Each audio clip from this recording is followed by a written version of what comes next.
Bölmə 1, dinləmə mətni 6. Bir gün bir xan adamlarına göstəriş verdi ki, onun üçün gözəl bir bülbül tutub gətirsinlər. Xan onun üçün qızıldan qəfəs düzəltdirdi. Ətrafına gözəl güllər əkdirdi. Bülbülə ən ləziz yeməklər verildi. Amma o, xanın bağında qətiyyən oxumurdu. Xan buna təəccübləndi.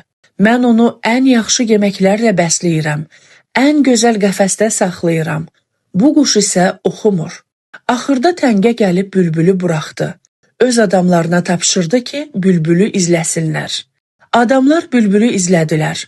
Gördülər ki, bülbül dağları, dərələri keçib bir məmləkətə çatdı.